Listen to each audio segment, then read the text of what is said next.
সিলেটে শুরু হয়েছে টাইগারদের প্রস্তুতি ক্যাম্প। প্রথম দিনে প্র্যাকটিসে উপস্থিত ছিলেন শান্ত মুশফিক সহ ৮ জন ক্রিকেটার। ডিপিএলের ব্যস্ততা শেষে আজ রাতে যোগ দেবেন বাকি ৭ ক্রিকেটার। ক্যাম্পের প্রথম দিনে সিমন সালাউদ্দিনের সঙ্গে দেখা মিলেছে নতুন ফিল্ডিং কোচ জেমস প্যামেন্টের। ২০ এপ্রিল প্রথম টেস্টে জিম্বাবুয়ের মুখোমুখি হবে বাংলাদেশ। ৬৫% পর্যন্ত বিদ্যুৎ সাশ্রয়ী Hisense AC. Hisense home and away মিলে ব্যস্ত এক বছর অপেক্ষা করছে বাংলাদেশের জন্য, যার শুরুটা ঘরের মাঠে জিম্বাবুয়ের বিপক্ষে টেস্ট সিরিজ দিয়ে। যার প্রস্তুতি নিতে ডিপিএল রেখে সিলেট পৌঁছালেন ক্রিকেটাররা। প্রথম দিনেই টাইগার ক্যাম্পে যোগ দিয়েছেন ৮ ক্রিকেটার।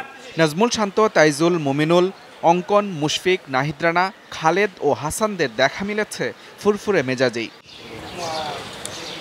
দলের প্রধান কোচ ফিল সিমন্স ও সিনিয়র সহকারী কোচ মোহাম্মদ সালাউদ্দিন সহ কোচিং প্যানেলের সবাই রয়েছেন এই ক্যাম্পে।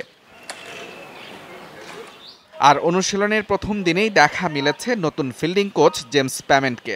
শিষ্যদের ঝালিয়ে নিতে সিলেটে দেখা দিলেন প্রাণবন্ত রূপে। লাল সবুজ জার্সিতে ফিরে ব্যাট হাতে মুশফিকুর রহিমের নিবিড় অনুশীলন। ব্যস্ত মুমিনুলকেও দেখা গেল প্রথম দিনের অনুশীলনে। এদিকে ডিপিএলের শেষ রাউন্ডের খেলা শেষে দলের বাকি ৭ ক্রিকেটার যোগ দিবেন দলের সঙ্গে। এর আগে ১২ এপ্রিল থেকে শুরু হওয়ার কথা ছিল বাংলাদেশ দলের অনুশীলন ক্যাম্প, তবে তা একদিন পিছিয়ে দেওয়া হয়। ১২ এপ্রিল ডিপিএলের ম্যাচ খেলেই প্রথম ধাপে রওনা হন ক্রিকেটাররা।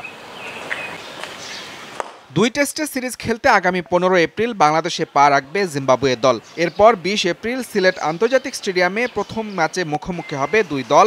দ্বিতীয় শেষ টেস্ট হবে ২৮ এপ্রিল চট্টগ্রামের বীরশ্রেষ্ঠ মতিউর রহমান চৌধুরী স্টেডিয়ামে।